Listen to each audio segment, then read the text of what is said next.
Ok. Vamos fazer uma oração, então, para a gente iniciar? Oremos juntos. Querido Pai Celeste, muito obrigado por estarmos chegando agora ao sermão de número 11. Obrigado porque o Senhor tem nos ensinado a cada semana. Pedimos que o Espírito Santo tome a frente, Senhor, mais uma vez, dessa live, e que possamos compreender o que o Senhor quer que a gente compreenda nesses dias, que sabemos que estamos próximos da volta de Jesus, mas que o Senhor quer que um povo esteja preparado para que as cenas finais possam se desenrolar. Que o Espírito Santo venha nos ajudar a compreender tudo que o Senhor deseja que compreendamos, em nome de Jesus. Amém. Então, queridos, na página 161, aqui vai iniciar tratando sobre o assunto de hoje, que é as vestes de Cristo, né? A gente vai falar sobre as vestes de Cristo, sobre a chuva serôdia, e sobre todos esses assuntos que são de extrema importância, né, e relevância para o povo de Deus nos dias de hoje. Olha o que Etta Jones fala aqui na página 161, ele vai dizer assim, ó: nesse estudo, vamos iniciar com o próximo item. Aí ele vai citar Apocalipse 3:18. Quem quiser fazer uma anotação, Apocalipse 3:18 diz assim: aconselho-te que de mim compres. Aí a gente sabe que ele fala ouro refinado pelo fogo, mas no final ele diz: vestiduras brancas para te vestires, a fim de que não seja manifesta a vergonha da tua nudez. Então, é exatamente esse ponto que ele vai tratar agora. E ele já inicia dizendo o seguinte: o que representam essas vestiduras? Aí a congregação responde: a justiça. Aí ele pergunta: a justiça de quem? Aí a congregação responde: de Cristo. Aí ele fala: e de quem ela é? Aí a congregação responde: é a justiça de Deus. Aí ele pergunta: devemos buscar a justiça de quem? E a congregação responde: a justiça de Deus. E o que é justiça? Aí a congregação responde: ação correta. A justiça corresponde a ações corretas? Sim. Todos os teus mandamentos são justiça. Aqui a congregação citou Salmo 119 e 172. O que eles são para nós? O que eles dizem? Alguém disse: faça. É verdade? Os mandamentos exigem ação, certo? A congregação responde: sim. Então, veja, os mandamentos de Deus, os 10 mandamentos, que a gente está falando especificamente sobre os 10 mandamentos, eles dizem: faça ou não faça. Então, eles exigem ação. Então, é o agir. Agir corretamente. O que fazer e o que não fazer. É isso que consiste os mandamentos. Então, Salmo 119 e 172 fala que todos os teus mandamentos são justiça. Então, quando a gente fala assim, eu tenho que alcançar a justiça de Cristo e tudo isso, o que significa isso de fato? Alcançar a justiça significa proceder corretamente em tudo. O que fazer, o que não fazer. Então, justiça, de forma prática, clara e simples, é agir corretamente. Ou seja, eu vou agir como Cristo agiria, ou eu vou deixar de fazer algo como Cristo deixaria. É exatamente esse ponto. Então, estar vestido, receber essas vestes, significa agir corretamente. Então, ele diz, então, justiça é ação correta, na página 161. Justiça é ação correta, está bem claro. Devemos buscar a justiça de quem? Aí a congregação responde, a justiça de Deus. De quem são as ações corretas que devemos ter? De Cristo. Mas de quem são as ações corretas que estão em Cristo? De Deus. Cristo não fez nada de si mesmo. Ele diz, aí ele vai citar João 5,30, eu nada posso fazer de mim mesmo. De quem são as ações corretas que encontramos em Cristo? De Deus. Deus estava em Cristo, como diz 2 Coríntios 5,19. Então, ou seja, Cristo, na vida dele, ele sempre agiu corretamente. Mas por que ele conseguiu, em todos os momentos da vida, em todas as circunstâncias, em todos os momentos, em tudo que acontecia, ele conseguiu agir de forma correta? Por quê? Porque ele abriu espaço, enquanto ser humano, para que Deus agisse por meio dele.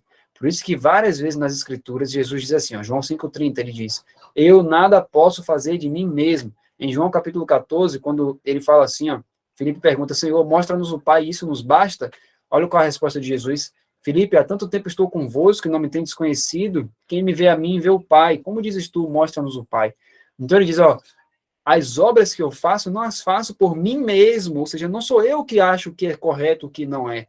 Ele diz, mas o Pai que está em mim é quem faz as obras. Ou seja, Jesus sempre fez as obras do Pai, não porque ele buscava com intenso próprio, com zelo próprio fazer isso. Simplesmente ele permitia que a vida dele fosse uma operação de Deus nele. Então, era Deus agindo em Cristo. Por isso que 2 Coríntios 5,19 diz, Deus estava em Cristo. Por isso que a forma de Jesus reagir às situações era uma forma sempre divina, era uma forma sempre correta. Por quê? Porque ali era Deus agindo por meio dele. Então, Deus vivia em Jesus. Então, ele vai perguntar, de quem são as ações corretas que devemos ter? Ele responde, de Deus. É isso mesmo? Sim, Senhor. Vocês vão se firmar nisso por uma semana? A congregação responde, sim. O pastor Hutchinson disse, por toda a vida. Muito bem. Mas se alguns se firmarem nesse ponto por uma semana, ficarei feliz. Na verdade, há alguns aqui que não estão de forma alguma firmados nesse ponto. Essas pessoas não captaram a ideia e não a conhecem. E digo que há muitos nessa situação. É por essa razão que precisamos entender claramente, já de início, que tipo de vestimenta devemos buscar e comprar. De quem são as ações corretas que precisamos ter? Congregação, de Deus. A justiça de quem devemos buscar? É isso que vamos descobrir neste estudo. Então, veja o que a Jones ele diz, olha, por mais que tenha pessoas aqui, e aqui vamos englobar nós também, por mais que tenham pessoas aqui que saibam que a justiça, que as vestes ali que Jesus está dando é a justiça de Deus, tem pessoas que não têm essa justiça ainda. Elas conhecem o significado do texto, elas sabem o que significa, mas aquilo é meramente teórico. Elas não têm, de fato, essa justiça. Então, ele vai dizer o seguinte, ó, então precisamos descobrir como conseguir essa justiça. Porque não basta eu simplesmente saber, as vestes aqui que Jesus está dizendo representam a justiça. Mas ok, mas o que é isso, de fato? A realidade disso, qual é? Né? Como é que na minha vida eu posso dizer realmente se eu tenho essas vestes ou não? É isso que a gente vai descobrir agora, né? Então, olha só. Vamos lá. Ele vai citar aqui, ó, nesse momento, Joel, capítulo 2, verso 23. Quem estiver anotando, gente, eu peço que anote isso, por favor. Joel, capítulo 2, verso 23. Vamos ler juntos aqui. Joel 2, 23. Vamos lá. Joel, capítulo 2, versículo 23. Diz assim, alegrai-vos, pois, filhos de Sião, regozijai-vos no Senhor vosso Deus, porque ele vos deu a chuva temporã moderadamente. Fará descer sobre vós a chuva temporã e a chuva serôdia. Então perceba, esse texto a gente já falou sobre ele algumas semanas atrás, e ele diz assim, Deus, né, ele vos deu a chuva temporã moderadamente, ou seja, de forma branda. Quando foi que isso se cumpriu? A chuva temporã caiu quando os discípulos estiveram reunidos em Pentecostes. E a gente viu que foi um grande poder que foi derramado ali sobre eles. Porém, mesmo sendo um poder extraordinário, a Bíblia fala que foi apenas moderado o poder que Deus derramou. Aí Etta Jones vai perguntar, o que significa moderadamente? O que representou a chuva temporã no Pentecoste? Um ensinador de justiça. Tá vendo que Joel falou isso? Ó, alegrai-vos, pois, filhos de Sião, regozijai-vos no Senhor vosso Deus, porque ele vos deu a chuva temporã moderadamente, fará descer sobre vós a chuva temporã e a chuva serôdia. Nós lemos sobre aquele verso que diz assim, ó, que ele vos dará um ensinador de justiça. Em outra tradução traz assim, né? E o que significa isso? Ele vai dizer, ele vos deu um ensinador de justiça de acordo com a justiça. Aí ele pergunta, foi assim a chuva temporã? E lemos que ele fará descer como outrora a chuva temporã e a serôdia. Lembrando, né, na King James ela traz assim, ele vos dará um ensinador de justiça e fará descer a chuva. Então, Ata Jones ele está citando Joel 2 aqui, baseado na King James, que na King James fala isso, né, que ele vos dará um ensinador de justiça e fará descer a chuva. E aí ele diz, e lemos que fará descer como outrora a chuva temporã e a serôdia. O que será a chuva serôdia? Um ensinador de justiça novamente. De acordo com o quê? Com a justiça. Mas que outra expressão existe para a chuva serôdia? Aí respondem assim, o derramamento do Espírito. Temos outra? Os tempos do refrigério. O que a chuva serôdia é para a mensagem do terceiro anjo? Aí respondem, o alto clamor. O que a chuva serôdia é quando associada à queda de Babilônia? É a concessão do poder e da glória com os quais o anjo de Apocalipse 18 desce e ilumina a terra. Então ele está perguntando o seguinte: o que é a chuva serôdia? Bom, a gente sabe, chuva serôdia, em algumas partes, é o derramamento do Espírito, é os tempos do refrigério, né? A chuva serôdia é o poder que vai ser dado aos povos de Deus no final. Aí ele diz, mas assim, em relação à queda de Babilônia, aí fala, é a concessão do poder e da glória, que é o anjo de Apocalipse 18. Isso é a chuva serôdia. Então ele agora vai dizer o seguinte, ó, mas de fato, a chuva serôdia, na prática, para o povo de Deus, é o quê? Aí ele vai dizer o seguinte, ó, na página 58 do Bulletin, ou seja, do Boletim da Conferência Geral, no estudo do irmão Haskell, lemos as seguintes palavras extraídas da Review, ou seja, da Review in Herald, né, de 22 de novembro. Olha só o que o Espírito Profecia fala sobre isso. Ó. O tempo de prova está bem próximo, pois o alto clamor do terceiro anjo já começou na revelação da justiça de Cristo. Este é o início da luz do anjo, cuja glória encherá toda a terra. Isso é descrever em 1892. Então, veja, aqui o Espírito de Profecia diz que a mensagem da justiça de Cristo, que começou a ser pregada em Minneapolis, em 1888, era o início da luz do anjo, cuja glória encherá toda a terra. Ou seja, a gente viu agora, ele acabou de falar que a chuva serôdia, quando associada à queda de Babilônia, é Apocalipse 18. Então, aqui nesse texto, a gente fala que o início dessa luz, que vai encher toda a terra, começou aonde? Começou onde? Quando foi dada a mensagem da justiça de Cristo. Então, ela fala que esse autoclamor começou, ou seja, ele teve início ali, quando começou a ser pregada a mensagem da justiça de Cristo. Ou seja, em Minneapolis. Ele próprio vai falar isso aqui no capítulo, né? Em Minneapolis foi dado. Agora, olha só, outra passagem de Ellen White, aqui nessa primeira passagem, ela falou que a chuva serôdia começou ali, iniciou ali, a luz. Porém, olha só, ela vai falar agora sobre o final da obra. Ela diz assim, ó, segue outra passagem do mesmo testemunho lido na página 16 do boletim. Todavia, a obra será abreviada em justiça. Aí ele pergunta, que obra será abreviada em justiça? A congregação responde, a obra de Deus. Aí ele agora cita a irmã White, olha o que ela fala. A mensagem da justiça de Cristo deve soar de uma extremidade do mundo à outra. Esta é a glória de Deus que encerra a obra do terceiro anjo. Então, olha que interessante. Naquele texto, a irmã White falou que a luz tinha dado início com a pregação da revelação da justiça de Cristo. E o próprio A.T. Jones, ele pergunta, e quando foi que essa luz começou a chegar para nós como um povo? A congregação responde, em Minneapolis, há 4 anos atrás. Então, em 1888, foi o início da luz que vai encher a terra com poder e grande glória. Agora, quando que essa obra vai realmente acontecer? Quando é que a terra vai ser iluminada com poder e grande glória? Quando essa mensagem da justiça de Cristo, que foi dada em 1888, soar de uma extremidade à outra. Então ela diz, a mensagem da justiça de Cristo deve soar de uma extremidade do mundo à outra. Esta é a glória de Deus que encerra a obra do terceiro anjo. Então, essa mensagem de 88, Deus, por justiça, vai abreviar essa obra, ou seja, ele vai permitir, vai acontecer alguma coisa que essa mensagem, apesar de toda a oposição, de toda o trabalho do inimigo para que essa mensagem não avance, ela vai avançar, porque Deus vai abreviar a sua obra em justiça, e Ellen White fala que essa é a glória de Deus que vai encerrar a obra do terceiro anjo. Então, essa mensagem vai encerrar, né, ela vai conseguir soar de uma ponta a outra do mundo, e ela vai finalizar a obra com grande glória. E aí ele vai dizer o seguinte, qual é a primeira expressão que acabamos de ler? Ele abreviará a obra em justiça. Aí ele vai dizer assim na página 162. Assim, quando a mensagem da justiça de Deus, a justiça de Deus, que é mediante a fé de Jesus Cristo, as ações corretas de Deus, quando esta for recebida e for levada avante sem impedimento, quando for apropriada por seu povo, qual será o significado disso com relação à obra de Deus na terra? Em apenas pouco tempo, a obra será concluída. Então, olha o que ele está dizendo.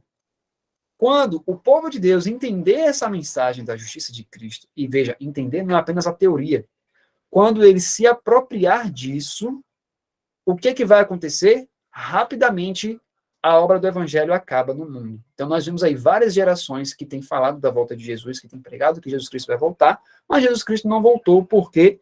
Porque a mensagem de Deus, ela precisa ganhar um alcance máximo.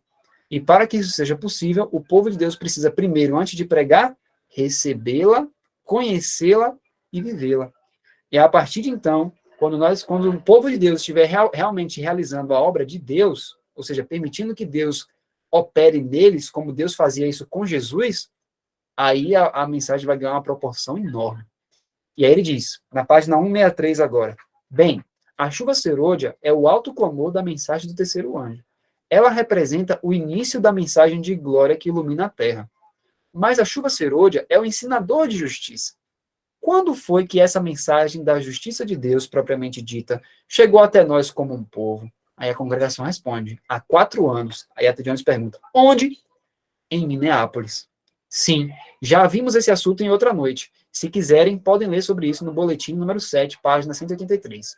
Não creio ser possível deixar o tema mais claro do que fizemos naquela noite. Bom, algumas lives atrás, gente, a gente já comentou sobre isso, porque a gente já passou por esse sermão onde ele fala que a mensagem ali, a chuva serôdia começou a ser derramada em Minneapolis. A gente já falou sobre isso. Também a gente já viu que a mensagem do terceiro anjo realmente começou a ser pregada assim, de forma mais extensa ali em 88 também. Né? Então a gente não vai retomar isso, porque a gente já viu sobre isso também em algumas lives atrás. Então ele diz assim, então, essa mensagem da justiça de Cristo corresponde ao alto clamor. Trata-se da chuva serôdia. Então, gente, quando você estuda, digamos que você esteja orando, Senhor, me dá a chuva serôdia, me dá a chuva serôdia, derrama a chuva serôdia. Deus, ele vai responder como essa sua oração. Olha o que ele está dizendo. A mensagem da justiça de Cristo corresponde ao alto clamor e trata-se da chuva serôdia. Então, se você quer ser cheio da chuva serôdia, se você quer receber o Espírito Santo, não tem como você ser cheio se você não lê os livros. Se você não busca. Por quê? Porque a chuva serôdia está ali, na mensagem da justiça de Cristo. Então, você precisa conhecer essa mensagem. Ou seja, você precisa entender e você precisa viver. E aí, quando você estiver vivendo, aí sim, você vai estar fruindo dessa chuva. A chuva serôdia não é uma coisa que você vai continuar da forma como você vive e vai pedir a Deus um milagre e ele vai fazer um milagre derramando a chuva serôdia sobre você. Não. Deus já deu uma mensagem, que é essa mensagem que contém ali, na sua essência, a chuva serôdia. E quando você entende essa mensagem e passa a vivê-la, você começa a saber, você começa a entender realmente que você está vivendo ali a chuva serôdia na prática. Ou seja, você começa a permitir que Deus habite em você. E você vai começar a ser uma pessoa diferente, porque não é mais você vivendo, é Cristo vivendo por meio de você. Então, aqui, continuando aqui, ó, na página 163, ele vai continuar dizendo o seguinte, vocês estão prontos para receber a chuva serôdia? Em outras palavras, vocês estão prontos para receber a mensagem da justiça de Deus de acordo com a justiça? Vamos investigar isso um pouco mais. Olha só, veja que ele disse o seguinte, receber a justiça de acordo com a justiça. O que significa essa frase? A justiça de acordo com a justiça. Nós vamos entender isso e vocês vão perceber a importância realmente da gente entender a justiça de acordo com a justiça. Como assim? Aí ele vai continuar dizendo assim, ó, olha só que coisa muito importante e profunda, ele vai dizer assim, Joel diz, segundo a margem, que a chuva serôdia é um ensinador de justiça, o qual nos traz o ensino da justiça de acordo com a justiça. De quem é esse conceito de justiça? De Deus. Meu? A congregação, não. Sim. Meu conceito de justiça é o suficiente. A congregação responde, não. Aí ele pergunta, por quê? Aí ele diz, se eu recebo a justiça de Cristo segundo o meu conceito, não é isso o suficiente? Isso não significa receber a chuva serôdia? Isso não significa receber a justiça de Cristo? Aí a congregação responde, não, Senhor, essa é a sua própria justiça. Aí a Jones fala, mas isso é o que tem acontecido com um bom número de pessoas que ouviram a mensagem da justiça de Cristo. Eles receberam a mensagem da justiça de Cristo de acordo com a própria ideia deles sobre o que significa a justiça dele. Esses não têm, de forma alguma, a justiça de Cristo. Então, olha só, o que ele está dizendo é o seguinte, existe uma justiça e existe o meu padrão de justiça. Então ele vai dizer o seguinte: eu preciso receber a justiça de Cristo de acordo com a justiça. E o que é a justiça? São as ações corretas de Deus. Então, eu preciso obrar, eu preciso operar, eu preciso fazer as obras de justiça, quando Cristo estiver em mim, de acordo com a noção que Deus tem de justiça, e não com a minha noção. Por quê? Eu vou dar um exemplo, né? Qual é a minha noção de justiça? Digamos que na minha noção, para uma pessoa ser plenamente justa, ela tem que fazer a reforma de saúde, a reforma do vestuário. E quando eu olho para uma pessoa que já faz isso, aí eu digo, esse aí já é um pleno cristão, esse aí já é um bom cristão, ele já faz a reforma de saúde. Ou então, na minha própria vida, eu olho para mim e digo, mas eu já faço reforma de saúde, eu já me alimento bem, já me alimento de forma natural, já vou à igreja, já devolvo meu dízimo, já faço isso, eu já faço muita coisa. Estou progredindo, mas assim, estou bem, né? Aparentemente, porque toda a luz que eu tenho recebido até então, né? Eu tenho vivido. Mas veja, será que de fato, né? Aquilo que eu entendo como justiça, e quando eu peço a Jesus, Senhor, me dá da sua justiça, será que de fato o que eu imagino é isso que Deus quer? Por quê? Claro, a reforma de saúde é importante, com toda certeza. Eu preciso viver a reforma de saúde? Preciso. Mas, dentro de toda a luz que eu tenho, o meu padrão de justiça é o padrão de Deus? Não. O padrão de Deus ele é extremamente elevado. O que você pensa hoje que você está fazendo correto, se Deus realmente mostrasse para você o que é correto, nós nos desesperaríamos. Então, a noção que Deus tem de justiça, ela é muito alta. Então, por isso que a T. Jones fala, tem muitas pessoas que elas sabem da justiça de Cristo, elas sabem que precisam da justiça de Cristo, mas na cabeça delas, elas já têm. Por quê? Porque ela já entende, ela já leu, ela já faz certos tipos de coisa que ela entende que aquilo deve ser feito, e para isso, então, ela já entende, não, eu tenho essa justiça. Então, muitas vezes, ela colocou um limite, ela colocou um padrão, e aquele padrão, ela já vive aquele padrão, logo, ela já tem a justiça de Cristo. É isso que a T. Jones está se referindo. E olha, gente, como isso é profundo e digno de grande reflexão. Porque pode ser que nós também tenhamos colocado um padrão, né, um padrão de teologia, um padrão de vida, que eu digo, não, alcancei isso aqui, entendi isso aqui, agora é só eu dar estudos bíblicos e acabou. Né? E alcançar, de fato, essa condição de Laodiceia, que é, estou rico e não preciso de mais nada. E aí a T. Jones ele vai dizer o seguinte, que esse era o problema que aconteceu ali, naquele povo, em 93, e que a gente vê que, de fato, foi o problema central, porque nós já discutimos em outras lives que Jesus Cristo iria voltar em 93, na verdade, entre 93 e 94, mas ele não voltou, porque o povo não estava preparado.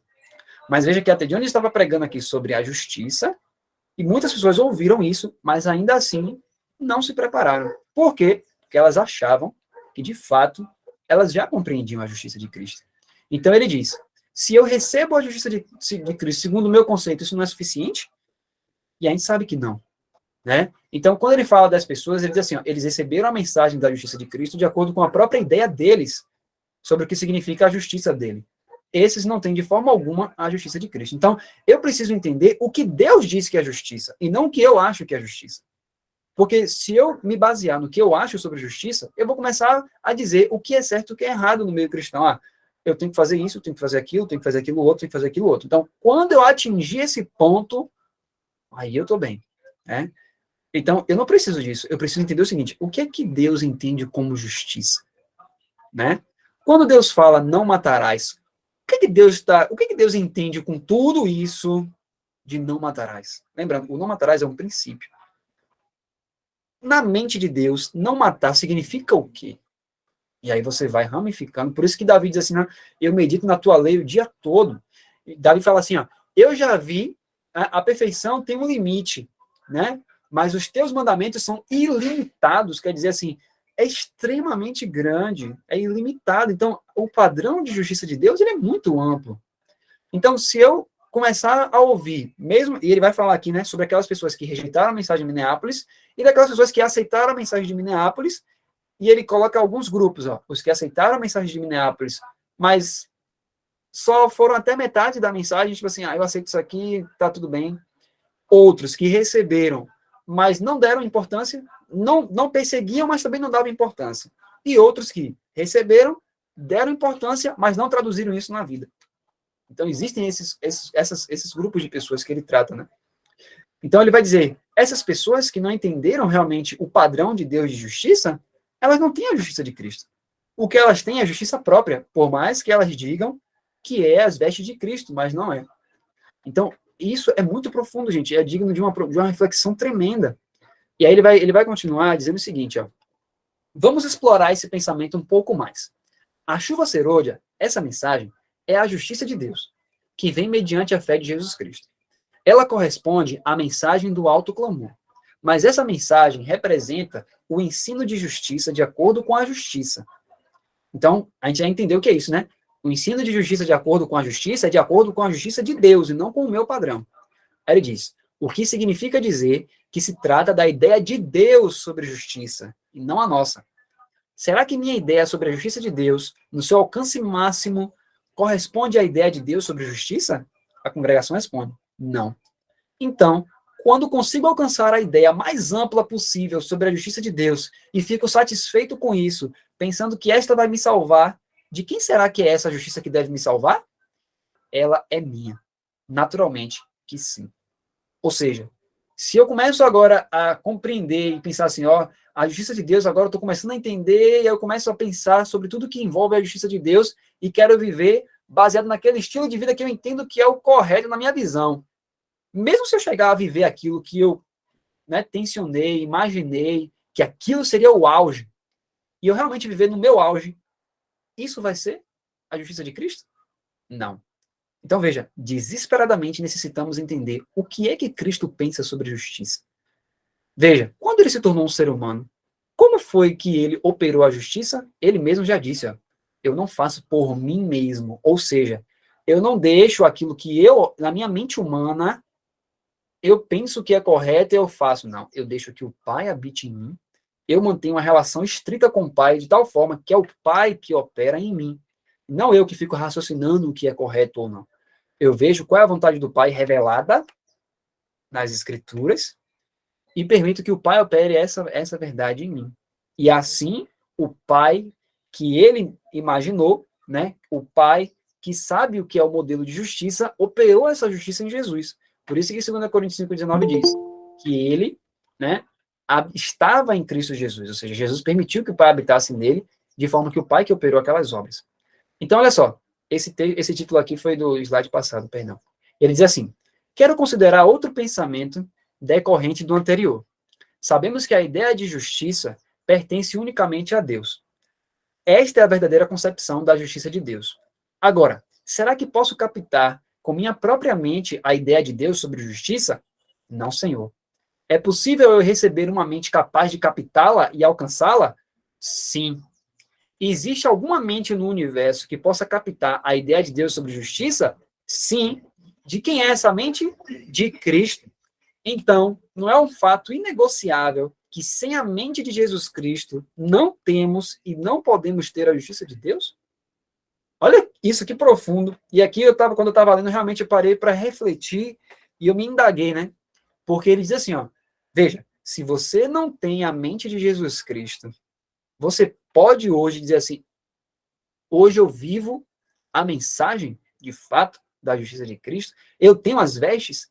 Se você não tem a mente de Cristo, você não está com essa justiça, por mais que você entenda que você precisa, né, por mais que você compreenda isso, mas você ainda não está trajado com essas vestes. Por quê? Porque para estar trajado com essas vestes, você precisa ter a mente de Cristo. Porque a única mente em todo o universo que consegue conceber até o máximo a ideia de Deus sobre justiça é a mente de Cristo. Se você não tiver a mente de Cristo, você vai formular diversas teorias sobre o que é justiça. Você vai formular diversas noções do que é justiça, diversas grandezas, você pode pensar o mais alto possível. Você pode ser a pessoa mais que faz mais boas obras em todo o universo. Mas mesmo assim você não vai alcançar a justiça de Cristo. Por quê? Porque você nunca vai entender a profundidade que é se você não tiver a mente de Cristo. Só a mente de Cristo consegue alcançar até o profundo do pensamento de Deus. Aí vem aquela pergunta, né? Ou seja, se eu não tenho a mente de Cristo, eu nunca vou alcançar isso. Mas a pergunta é, como alcançar essa justiça? Essa mente, né? Como ter essa mente? Porque se eu não tenho a mente dele, eu posso estudar o que for, fazer o que for, né? Falar o que for, defender o que for, e eu não vou estar trajado com a justiça de Cristo, né? E até Jones fala, tem pessoas aqui nessa noite que estão nessa coisa, nessa situação. Ou seja, conhecem a mensagem, sabem a mensagem. Você vê que as pessoas até respondiam quando ele perguntava, né? Nas pregações, mas não estavam trajadas. Por quê? Porque elas formularam na cabeça delas um adventismo ideal. Mas Deus, ele ainda, o nosso melhor ideal, olha o que a Bíblia fala, os meus pensamentos não são os vossos pensamentos. Os meus pensamentos são mais altos do que os vossos. Então, veja, se os pensamentos de Deus são mais altos do que os nossos e nós precisamos chegar lá em cima, com a minha mente eu posso chegar lá? Nunca. Eu nunca vou entender, nunca vou chegar nessa plenitude do que Deus espera de mim se eu não tiver a mente de Cristo, porque a minha mente jamais vai chegar lá. Porque se ele já disse que os pensamentos dele são maiores do que os nossos não podemos alcançar o dele. Só podemos chegar a alcançar os dele se, em vez da nossa mente, nós tivermos outra mente, que é a mente de Cristo. Como alcançar isso? Louvado seja Deus que a resposta nos é dada. Olha o que ele diz na página 166, ele diz assim, ó, ninguém tem condições de compreender a justiça de Deus sem a mente de Jesus Cristo, pois nenhuma outra mente, dentre todas do universo, pode alcançar, compreender e conhecer essa justiça. É assim mesmo? A congregação, sim, Senhor. Será que eu posso transformar minha mente na mente de Cristo? Posso? Posso recriá-la, consertá-la e transformá-la na mente de Cristo? Não posso? A congregação, não, Senhor. Onde podemos conseguir essa mente? Em Cristo. Então, é possível que alguém, por qualquer meio que seja, ofereça aos 10 mandamentos o que eles exigem, e a única coisa que eles aceitarão, sem ter a própria mente de Cristo? Não, Senhor. Posso ter a mente de Cristo sem tê-lo todo? Não, não posso. Portanto, como não posso ter a mente de Cristo sem que o tenha por inteiro, segue-se que devo ter a presença pessoal do próprio Cristo. Então, agora é aqui que a gente começa realmente a começar a divisar como ter a mente de Cristo. Veja, você aceitaria, né? Se alguém chegasse assim, olha, Albert Einstein, um exemplo, um dos maiores cientistas que a humanidade já viu, extremamente inteligente. Aí eu falo assim, rapaz, eu queria ter a mente de Albert Einstein. Eu queria ter essa sabedoria que ele tem. Seria possível eu alcançar 100% da sabedoria dele? Certamente que não.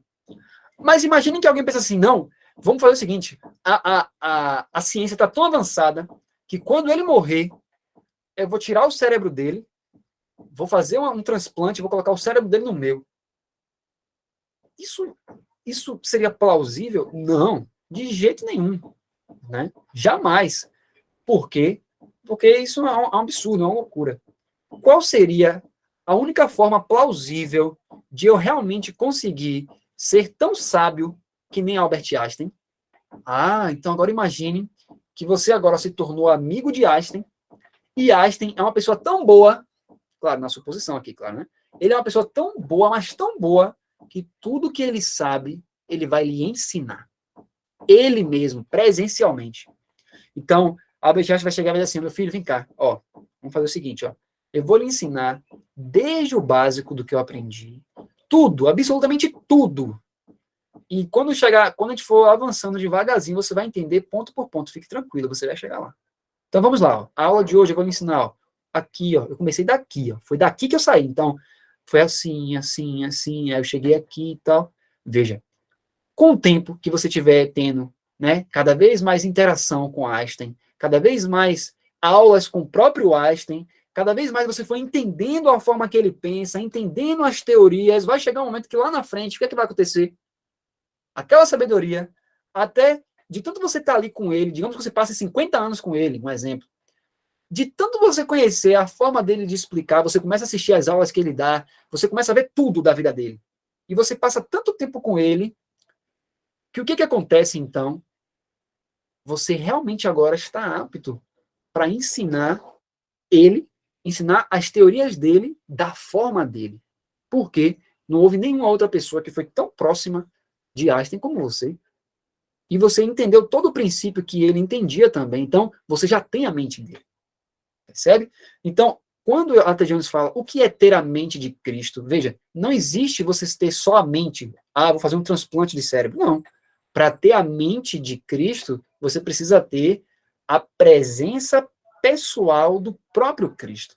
Então, Cristo se dispôs a vir presencialmente até você para lhe ensinar absolutamente tudo.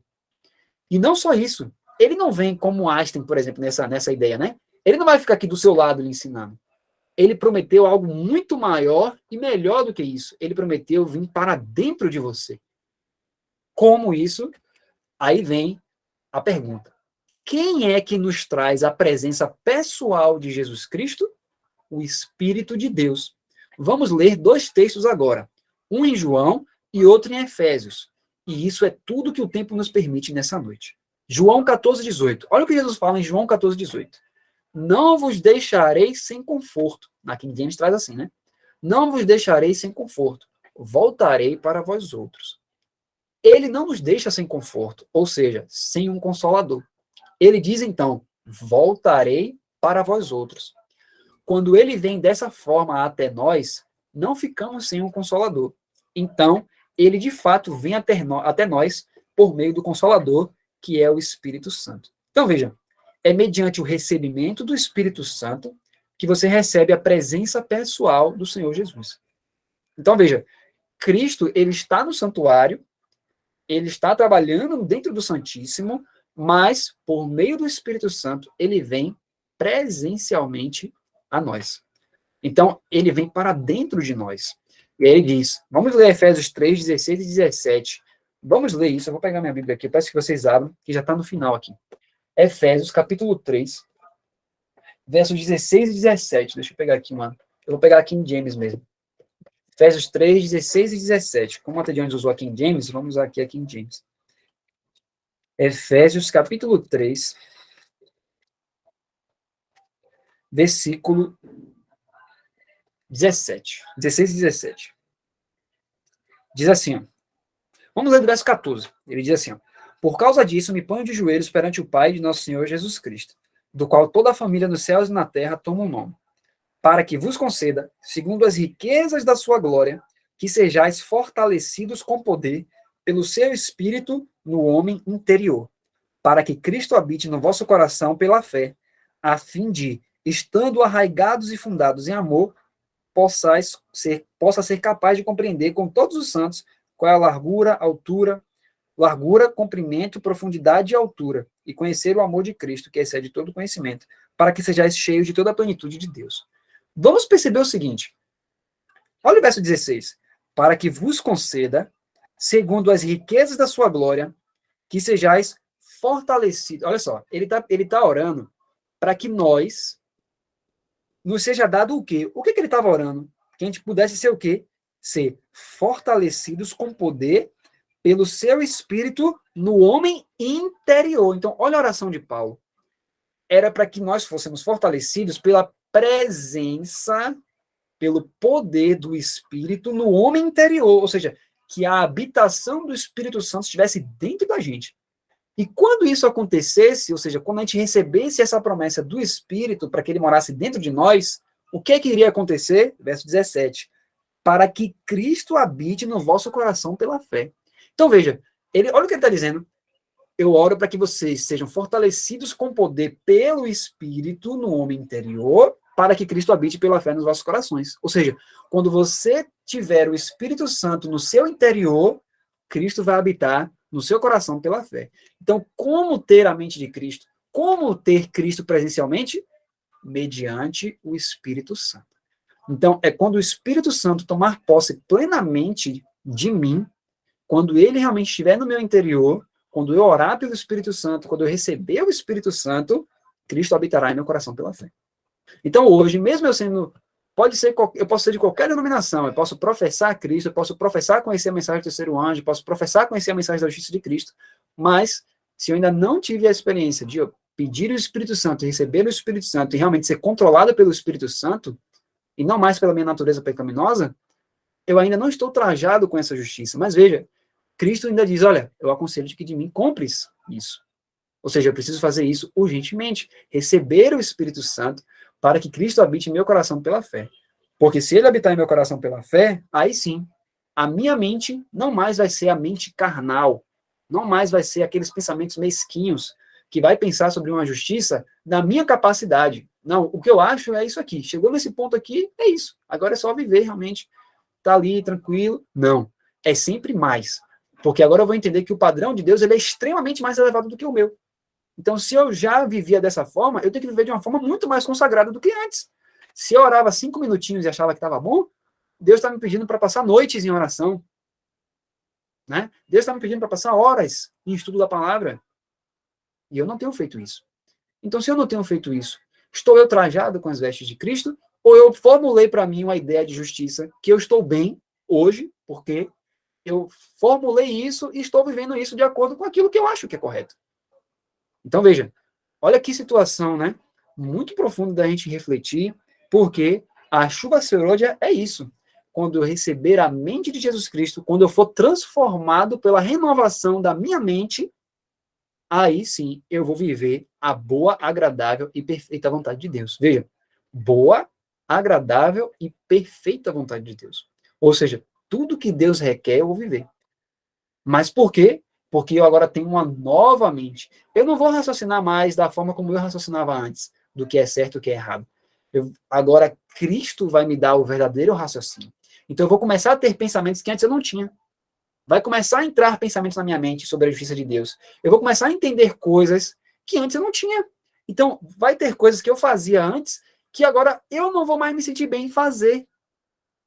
E por mais que aquilo ali antigamente eu poderia pensar assim, não, mas isso aqui não tem muito problema com isso.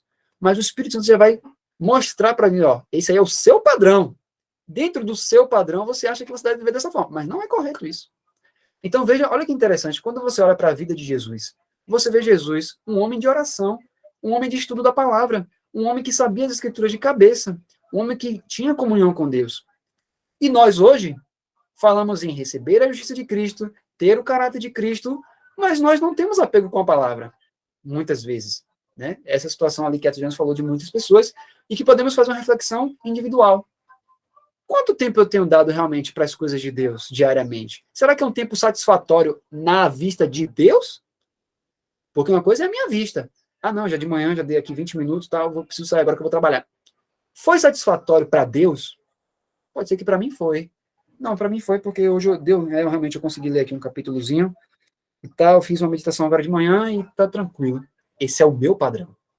Mas o que é que Deus pensa sobre o meu padrão? Como é que Deus, olhando lá de cima, ele olha assim, realmente, você está realmente refletindo Jesus hoje. Será que Deus está olhando dessa forma? Então, veja, eu preciso me despir das minhas ideias pré-concebidas sobre o que é justiça, e a Adriano fala sobre isso nesse sermão. Ele diz, olha, lembra que o primeiro sermão foi, se alguém pensa que sabe alguma coisa, ainda não sabe como convém saber. Então, o primeiro princípio, quando a gente lê esses sermões, é a humildade. É reconhecer que eu realmente, por mais que eu conheça a mensagem, por mais que eu seja uma pessoa que aceitei a mensagem, né, não rejeitei, eu posso estar entre esses que professa, mas que quando, né, por exemplo, Ellen White fala sobre as virgens tolas, as virgens nécias. Se você for ler o que ela fala sobre as virgens nécias, ela fala assim, elas não eram nécias porque elas realmente eram hipócritas. Elas não eram hipócritas. Elas conheciam a mensagem, veja que elas tinham lâmpada. Elas conheciam a mensagem, não rejeitaram a mensagem, porém, o que foi que aconteceu? Elas não tinham a reserva de azeite. Então, elas tinham uma justiça. Realmente, elas buscavam, elas tinham sim uma justiça, mas era o padrão delas. Elas pensavam assim, não, até aqui tá bom. Isso aqui vai me suprir. Só que quando chegou realmente o grande momento, elas viram assim, eita, o que eu pensei que ia me suprir, não me supriu. Veja, não era hipocrisia, percebe? Elas não eram hipócritas, a gente fala isso. Elas não eram hipócritas. Elas realmente buscavam, mas elas buscavam na medida que elas achavam que elas deveriam buscar. Então, assim, ela pegava um livro para ler e lia uma página, 2, 3, falava assim, tá bom aqui, agora eu preciso fazer outras coisas. Quando ela ia orar, ela orava assim, rapidinho e tal, e pensava assim, pelo menos eu tenho orado, né? Pelo menos eu tenho buscado. não sou como os outros. Tem gente que nem busca, né? Tem gente que nem conhece, não está nem aí, tem gente que rejeita. Eu não sou assim. Então, a gente muitas vezes pode colocar o padrão no outro, mas o nosso padrão ele é muito mais elevado. E nós nem temos como saber o tamanho desse padrão se nós não tivermos a mente de Cristo. Eu posso professar, entender e dizer que entendo, quando na verdade eu preciso de nascer de novo. Olha que interessante, né? Jesus não falou para nascer de novo com pessoas de fora, nem nada disso. Ele falou isso para um alto oficial do judaísmo. Uma pessoa que, teoricamente, era extremamente inteligente. E Jesus falou, você precisa nascer de novo. Ou seja, Nicodemos ele não conseguia compreender as verdades espirituais. Por quê? Porque a mente de Nicodemos, por mais que fosse uma mente erudita, por mais que fosse uma mente que compreendia, não era a mente que Deus requeria para obter a justiça. Então, por mais que uma pessoa seja extremamente inteligente, ela pode ser inteligente em todos os aspectos da vida, física, química, quântica, tudo. Não é essa mente que Deus quer. Essa mente precisa morrer. Se essa mente não morrer, não temos ainda a capacidade de entender a justiça de acordo com a justiça. Eu posso hoje estar tendo uma justiça de acordo com o meu padrão. Por quê? Eu estou estudando e percebi que isso aqui é justo. Deve-se viver dessa forma. Então, eu vou viver dessa forma. Então, eu estudei e, por mim mesmo, eu cheguei ao meu padrão. E aí, nesse livro, vocês devem ter lido, se vocês já leram durante a semana, você vai ver que tem uma parte que ele fala assim, né? Que a pessoa pode, né, imaginar, né, aquele cenário e receber realmente uma justiça. Ele fala, mas se a pessoa recebe a justiça, de quem é essa justiça que ela está recebendo? Dela mesma. Então, ela formulou um padrão e realmente ela assimilou aquilo e vive aquilo e acabou. Mas veja, ainda temos tempo, né, de reformular o que nós entendemos, aí ser como criança mesmo, reconhecer isso e pensar, peraí, esse padrão que eu tenho vivido até hoje, quando Deus olha para o meu padrão de justiça, ele está olhando, está dizendo assim, ele está vivendo o meu padrão de justiça? Ou Deus está olhando para a gente e está dizendo assim, vocês fizeram uma imagem do que é o padrão, vocês estão vivendo uma imagem. Vocês acham que estão chegando lá, mas não estão.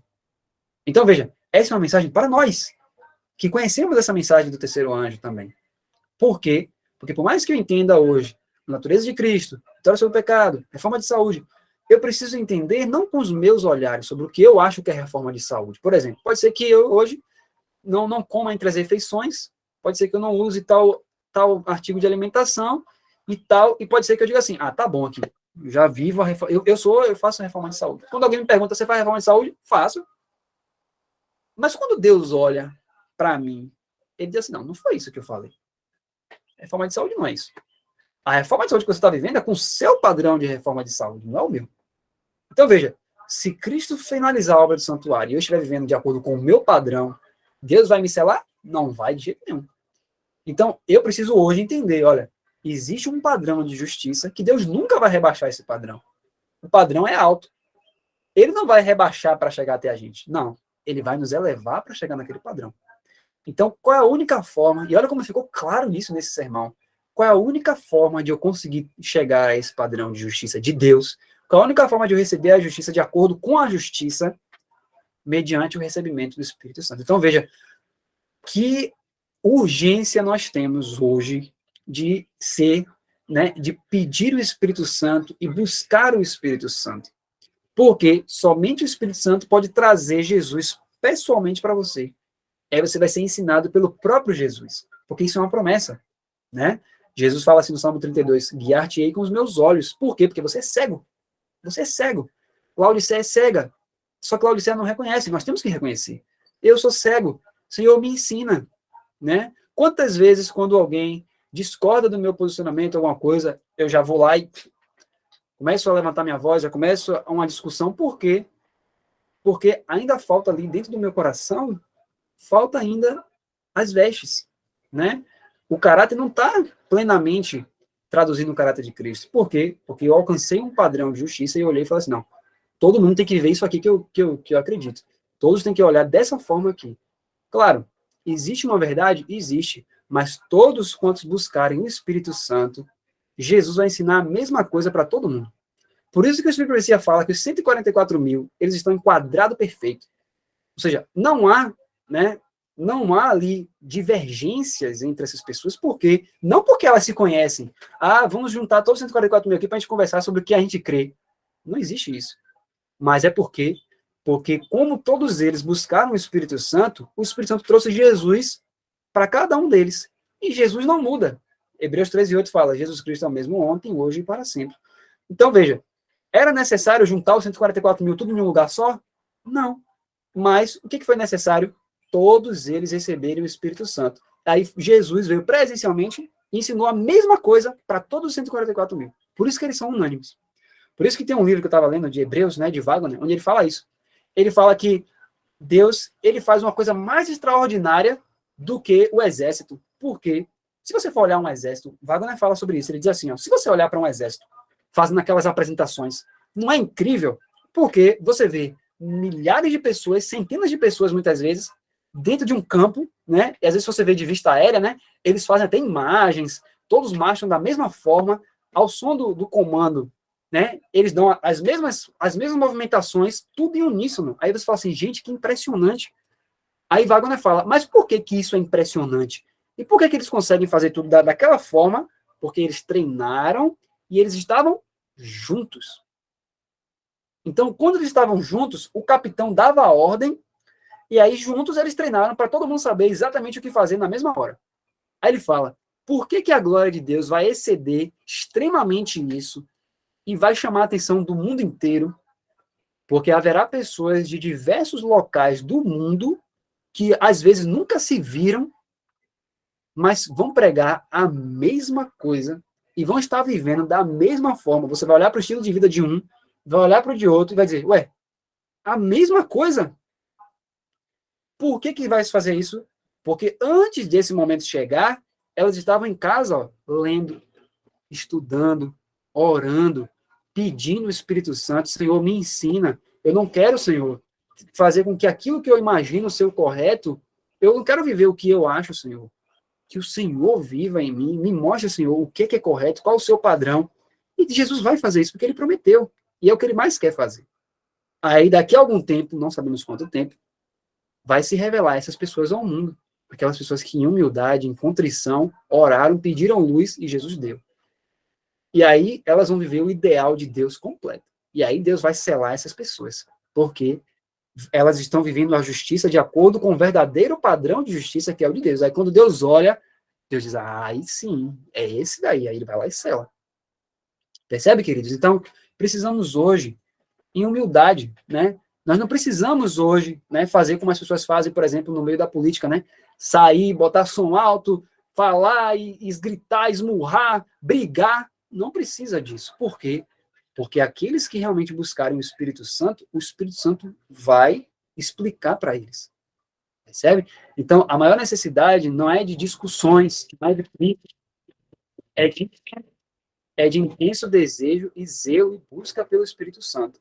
Porque quando isso acontecer, quando eu estiver lendo os meus livros, né? Quando eu estiver buscando, lendo a palavra, pedindo para que Jesus me ensine, ele vai me ensinar a mesma coisa que ele vai ensinar para outra pessoa. E vai haver uma concórdia de pensamentos. E é nisso que reside a força, né? Quando realmente buscarmos em contrição e humildade, entendendo que aquilo que eu sei hoje pode estar tudo errado. Eu posso ter o direcionamento correto, mas posso estar vivendo de forma errada, ou vendo da forma errada. Agora, eu preciso ter a humildade. Ouvir e dizer assim, Senhor, me ensina. Né? Lembra lá no primeiro sermão que a gente viu há cerca de 3 meses atrás, que ele falava assim, que nosso espírito deve clamar assim, Senhor, nada sei, ensina-me tu. Né? Por mais que eu já tenha anos, por mais, não importa. Senhor, me ensina, me fala qual é o seu padrão de justiça, o que eu devo viver. E aí sim, nossa vida vai ser moldada pelo Espírito Santo. Então, foi isso que Paulo orou. Né? Veja que a igreja de Éfeso já estava ali montada, né? Já tinha os seus diáconos, já tinha tudo funcionando direitinho. Mas quando ele escreveu a carta, olha o que ele falou. Eu oro para que vocês recebam o Espírito Santo, para que Cristo habite pela fé no vosso coração. Ou seja, é uma coisa que necessita de oração, é uma coisa que necessita de buscar realmente. E aí sim, o Espírito Santo começa a permear o todo da igreja, e aí vai se ver, sim, né, um grande reavivamento entre aqueles que estão buscando. Então, isso significa a chuva serôdia. Chuva serôdia não é algo ilusório, né? Não é algo assim, não, a chuva serôdia, ela já começou a cair, os pingos já começaram. Não vai ser algo que, a chuva serôdia não é algo que vai chegar um dia, por exemplo, dia 20 de fevereiro de 2024, vai cair a chuva serôdia. Não. Já começou a estação da chuva serôdia em 1888. A chuva serôdia precisa ser uma coisa individual. Cada um individualmente precisa receber a chuva possível. Veja que ele fala, rogai ao Senhor, Zacarias 10, pedi ao Senhor a chuva serôdia no tempo da chuva serôdia. Então já chegou o tempo da chuva serôdia. Se eu estiver recebendo a chuva serôdia em minha vida individual, buscando, lendo, orando, meu outro irmão lá, que eu nunca vi, estiver fazendo a mesma coisa, os mesmos livros, os mesmos conteúdos que eu estou aqui adquirindo e Cristo está me ensinando, Cristo vai estar ensinando para ele lá também. E ensinando para o outro lá, e para o outro lá, e para o outro lá. E como cada um está recebendo a chuva, aí vai chegar o momento da chuva serôdia coletiva, que é o poder final. Que ele fala que é essa que vai preparar o povo para o tempo de angústia. Mas para eu estar preparado, eu não preciso estar preparado só para o tempo de angústia, eu tenho que estar preparado para hoje. Né? Porque o hoje também tem tentações. Nós falamos sobre isso na semana passada. Cada dia tem as suas tentações e cada dia nós podemos pecar. Para que a gente possa vencer todos os pecados e não cair em tentação, eu preciso estar cheio da chuva hoje. Né? Não preciso me preocupar. A gente falou na semana passada, aquele texto que falava que a gente não precisa se preocupar com o tempo de angústia, porque se eu estiver pronto para hoje, se o tempo de angústia estourar de repente, Deus vai me dar força e coragem suficientes para eu passar por aquele período. Então, isso é o recebimento da chuva serôdia. E esse sermão, apesar de ser pequeno, ele tem cerca de 4 páginas, se eu não me engano, ele é extremamente poderoso, né? E extremamente instrutivo. E nós precisamos ter isso, de fato, trazer isso para uma realidade. Nós não podemos simplesmente ler isso e deixar por isso mesmo, porque esse foi o erro das pessoas em 93. Ouvir sermões poderosos como esse, que Etta Jones dava, o povo compreendeu ali, mas não traduziu isso na vida, eles não buscaram.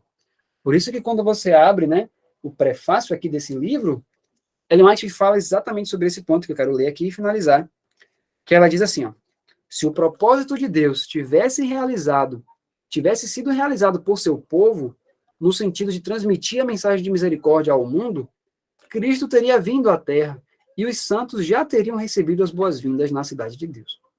Isso aqui ela falou em 1898. Em 1894, ela diz, se os que afirmam ter uma experiência viva nas coisas de Deus tivessem feito a obra a eles confiada, conforme o Senhor ordenou, todo o mundo teria sido advertido e o Senhor Jesus teria vindo ao nosso mundo com poder e grande glória. Isso ela escreveu em 1894, cerca de 6, 7 meses depois que a T. Jones fez esses sermões aí. Então, ou seja, pouco tempo bastaria para que, se realmente as pessoas tivessem humildade suficiente para reconhecer que elas eram isso, elas iriam buscar o Senhor, haveria uma mudança na vida delas e Cristo faria a obra rapidamente, não precisaria demorar. Então, assim, essa mesma possibilidade está aí para a gente hoje. Cristo quer terminar a obra rápido, ele não quer demorar, ele quer fazer rápido, mas para ele poder fazer, ele já disse, olha, vocês, eu aconselho-te que de mim compre ouro refinado pelo fogo. Cristo ele é apresentado em Apocalipse 3 como batendo, ele não abre, ele não esmurra, ele bate. Né? Então ele se submete à sua aceitação. Ele quer fazer uma obra grande, mas ele não vai chegar em você e dizer assim, a partir de hoje eu vou fazer e acabou. Não. Ele bate, ele pede. Então cabe a cada um de nós aceitar essa mensagem, entender que nós precisamos ter um padrão mais elevado, nós não temos esse padrão, precisamos de uma mente mais elevada, e essa mente só podemos ter mediante um novo nascimento. Né? Só podemos ter essa mente de Cristo mediante o recebimento do Espírito Santo. E precisamos clamar pelo Espírito Santo hoje, né? Se não fosse uma necessidade da gente pedir, a Bíblia não falaria, né? Pedir ao Senhor. Então, nós precisamos pedir, porque é uma experiência que nós ainda não temos. Precisamos ter uma experiência mais profunda, mais viva com o Espírito Santo, e Cristo vai então habitar em nós pela fé. E aí ele vai começar a explicar para você tudo. O que é isso, o que é isso, o que é aquilo, o que é aquilo, o que é aquilo. Por quê? Porque você vai ter a presença pessoal dele ali. E isso é uma coisa gloriosa, né? Então, assim, esse foi o nosso capítulo de hoje, né? E que essa realidade seja realmente uma realidade viva na vida de cada um de nós. Eu vou fazer uma oração nesse momento para a gente poder finalizar e a gente passa para os comentários no final, tá bom? Vamos orar juntos. Querido Pai Celestial, muito obrigado por nós estarmos aqui mais uma vez compartilhando, Senhor, esses sermões tão ricos e poderosos. E pedimos ao Senhor que o Espírito Santo, meu Pai, venha nos dar esse entendimento cada vez mais claro no nosso dia a dia. Que o Senhor venha colocar em nós fome e sede de justiça para que a gente possa buscar, se aprofundar e pedir o Espírito Santo, Senhor, para que realmente Cristo venha habitar em nós, habitar em nosso coração pela fé, quando a gente tiver recebido plenamente o Espírito Santo. Pedimos a Deus que o poder e a presença do Espírito sejam manifestos em nossa vida, para que o Senhor possa, Senhor, através de nós, finalizar essa obra que há tanto tempo tem sido prolongada, Senhor. Somos tão vagarosos, Senhor, mas que o Espírito Santo nos avive, Senhor, nos mostrando que é urgente tudo isso. É o que lhe pedimos e agradecemos em nome de Jesus. Amém.